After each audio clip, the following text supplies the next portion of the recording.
Hello everyone. Today I'm going to be doing an unboxing and review of the Hobbit Overhill and Underhill Saga expansion. Now I have already opened this, so I just put it back as well as I could but I assure you all the cards are there, but they are better organized. Looks like this is going to be pretty good. I like this. It says Lord of the Rings, the card game core set is required to play.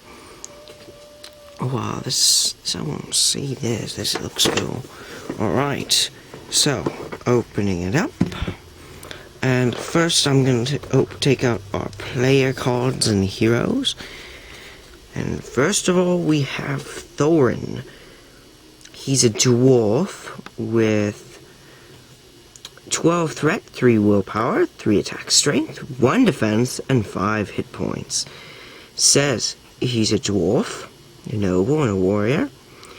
It says if you control at least 5 dwarf characters, add 1 additional resource to Thorin Oakenshield's pool when you collect resources during the resource phase. That's pretty good.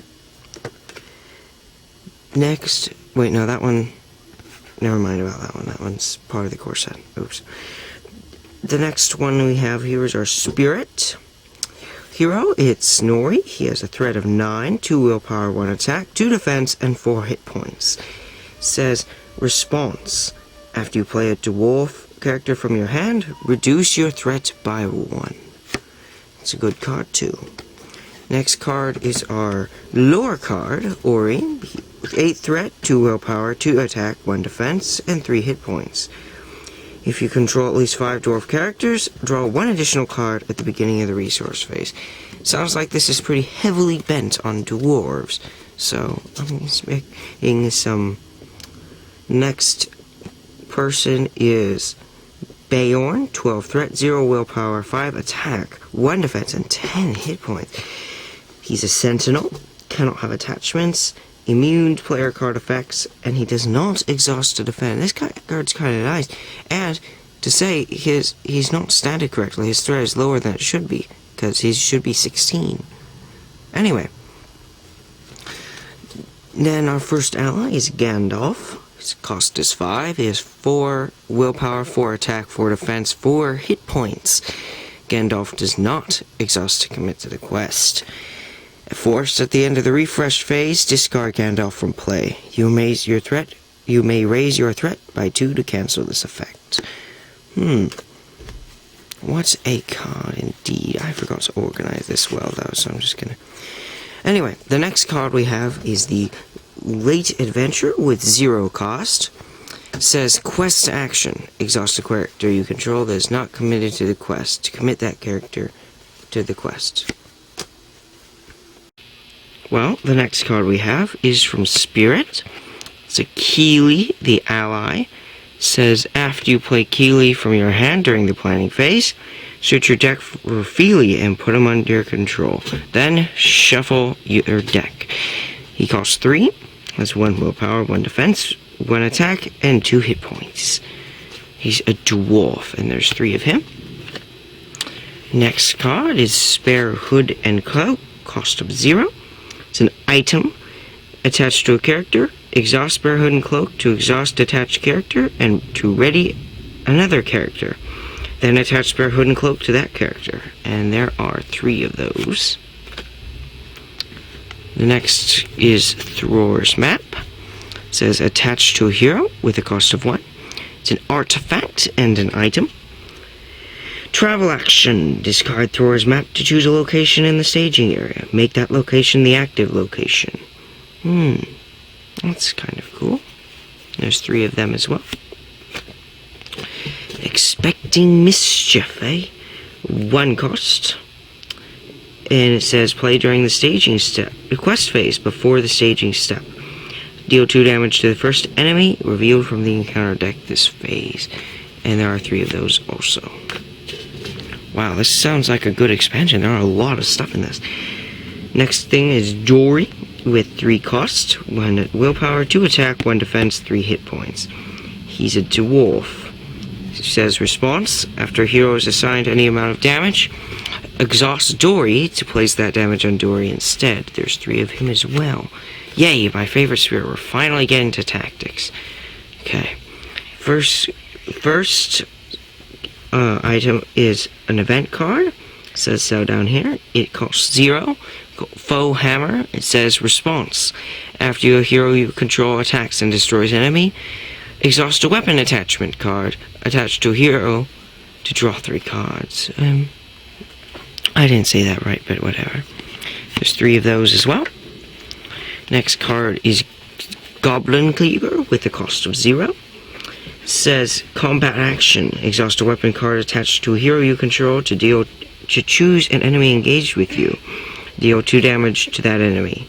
3 damage if the enemy is a dwarf. Is an orc. Why would we be attacking dwarves? Okay. Next card is an ally card. It's Bofer with 3 costs, 2 willpower, 2 attack, 0 defense, 3 hit points. He's a dwarf. Says exhaust Bofer to search the top 5 cards of your deck for 1 weapon attachment.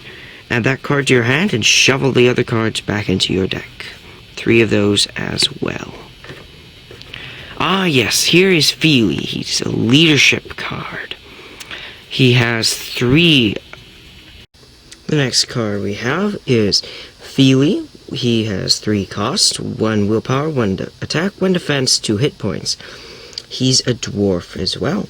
It says response. After you play Feely from your hand during the planning phase, search your deck for Keely and put him into play under your control. Then shuffle the deck. There's 3 of him. Next card is Cram.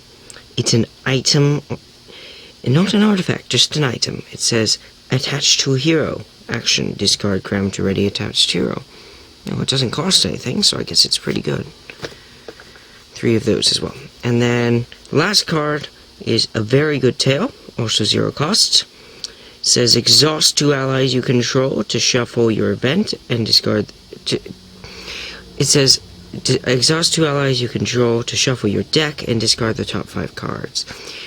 Put up to 2 allies discarded by this effect into play under your control. The total cost of the allies put into play cannot exceed the total cost of the allies exhausted to pay for this effect.